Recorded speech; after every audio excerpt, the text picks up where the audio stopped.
Hi friends, welcome to our channel. Weekend dish பார்க்க போகும்போது சிறுகீரை கூட்டுதாங்க ஹோட்டல் ஸ்டைலில். அந்த முறையில் எப்படி செய்யலாம்னு பார்க்கலாம் வாங்க. இப்போ வந்து கீரையை நம்ம பறித்து எடுத்து வச்சுருக்கோம். இந்த குக்கரில் தண்ணி நல்லா காய்ச்சிச்சு. இப்போ வந்து பருப்பு ஒரு டம்ளர் கழுவி எடுத்து வச்சுருக்கேன். அதை நம்ம ஆட் பண்ணிக்கலாம். இப்போ பூண்டு ஒரு 10 பல் போட்டுக்கலாங்க. இப்போ மஞ்சள் தூள் ஒரு 1/4 டீஸ்பூன் ஆட் பண்ணிக்கலாங்க. ஒரு 1/4 டேபிள் ஸ்பூன் விளக்கெண்ணெய் ஆட் பண்ணிக்கலாம். பாருங்க, பருப்பு நல்லா வெந்துடுச்சு. இந்த பக்கம் நம்ம கடாயை ஹீட் ஆகிடுச்சு. இப்போ நம்ம எண்ணெய் ஊற்றிக்கலாம்.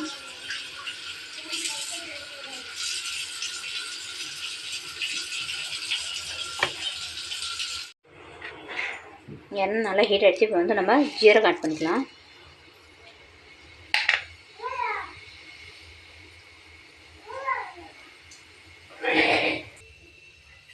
இப்போ சீரகம் நல்லா பொரிஞ்சிச்சு. இப்போ நம்ம வரமிளகாய் ஆட் பண்ணிக்கலாம்.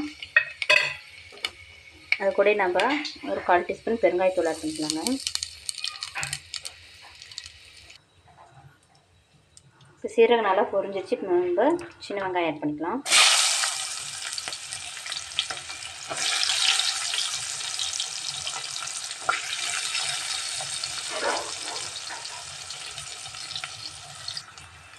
இப்போ வெங்காயம் நல்லா ஃப்ரை ஆகிடுச்சுங்க. இப்போ வந்து நம்ம தக்காளி ஒரு மீடியம் சைஸ் தக்காளி ஒரு 3 எடுத்து ஆட் பண்ணிக்கலாம். கட் பண்ணி வச்சுருக்கேன்.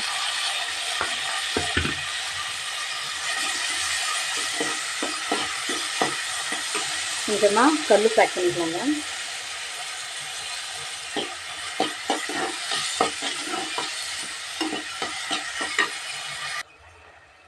தக்காளி நல்லா வெந்துச்சு. இப்போ வந்து நம்ம ஆஞ்சி வச்ச சிறுகீரை ஆட் பண்ணிக்கலாம்.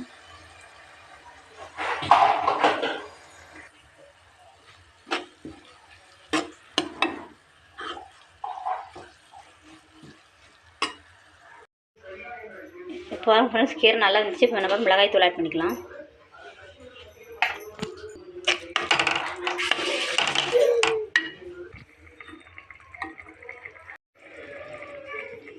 இப்போ வேக வச்ச பருப்பு ஆட் பண்ணி வச்சுக்கணும்.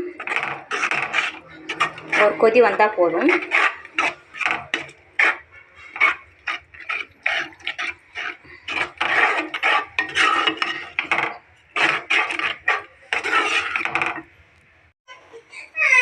கடைசியாக கொஞ்சம் நம்ம மிளகுத்தூள் ஆட் பண்ணி ஒரு கலக்கி ஆஃப் பண்ணிவிட்டு வேறு ஒரு பவுலுக்கு நான் உங்களுக்கு மாற்றிட்டு காட்டுறேங்க. சுவையான சத்தான சிறுகீரை கூட்டு தயாரிச்சிங்க. நீங்களும் இப்படி செஞ்சு பார்த்துட்டு எப்படின்னு கமெண்ட்ஸ் பண்ணுங்கள். இந்த வீடியோ பிடிச்சிருந்தா லைக் பண்ணுங்கள், ஷேர் பண்ணுங்கள், சப்ஸ்கிரைப் பண்ணிக்கோங்க. தேங்க்யூ.